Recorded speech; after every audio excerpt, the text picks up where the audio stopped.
Got a Husky 61, and I bought it last year when I seized another saw, and it runs, but it's never run quite right. Has a hard time idling, just not quite right. So I took the carburetor apart on it last year to look at it, and the diaphragms are very hard.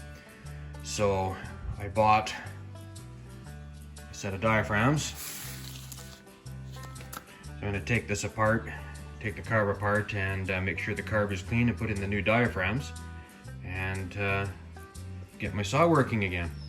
So a flathead screwdriver takes out these three. Flathead screwdriver takes off the air filter. All right, we can see the carb here now. Now we got linkage here to the trigger. That has to come off. And then on this side, we got the choke. So that'll have to pop out in there. There's three things that hold the carb on. That's one. There's the other one going into the head there, into the cylinder, and there's another one there. So once you get those three out, and the fuel line, the choke, and the throttle trigger disconnected, then it pulls out, and I think there's a spacer in here and maybe a gasket. So it takes a bit of wiggling around to get this carb out, because this has to come upwards to get past this lip. So once you get past this lip, it all pulls out. So this is the carburetor out. And now I'm going to pull the bolts out on the front here.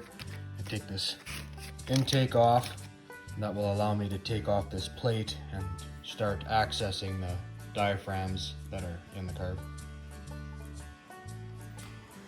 I've taken the 4 bolts out. This is the top side of the carb. You should be aware that there's a gasket on both sides of this spacer. So now when I open this up, I'll be able to see some of the parts, and then what I'll do is I'll open up my package and I'll compare what I'm taking out to what's new and line them up, and then put them all back in. Replace the old with the new. So this is the new one.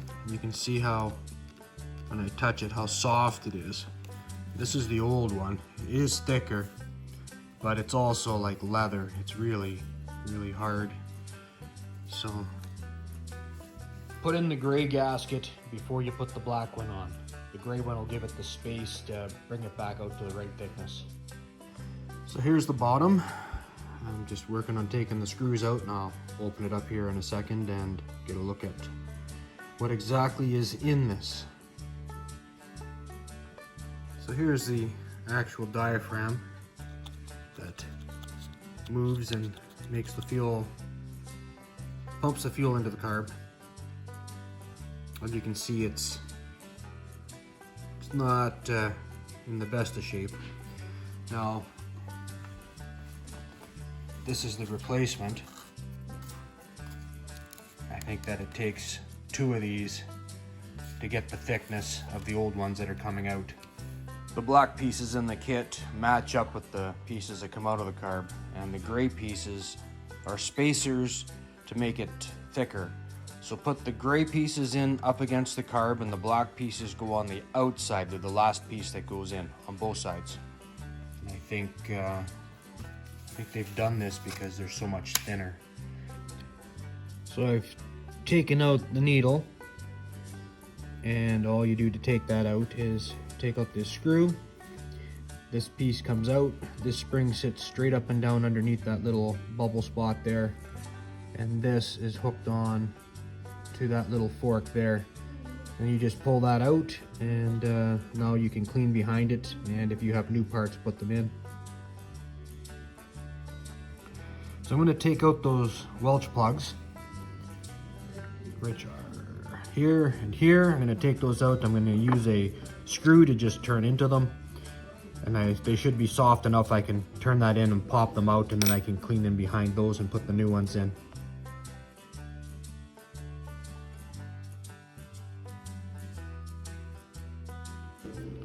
So this is what it looks like with the welch plugs out, and you can see that from the previous picture there was a little screen in the one. Both of these spots here will have new welch plugs and new screens put in.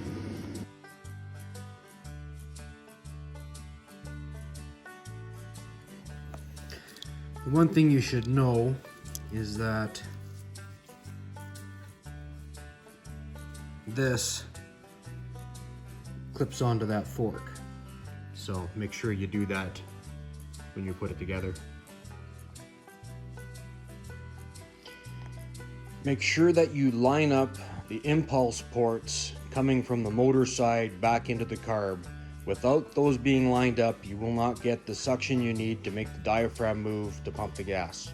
The one thing I did not show in this video was I pulled out the low and high jet, and every one of those little portholes I blasted carb cleaner through. When I put the jets back in, I turned them in snug and then turned them out 1 1/4 turns to get the chainsaw to start up, and then I tuned it from there. There we go!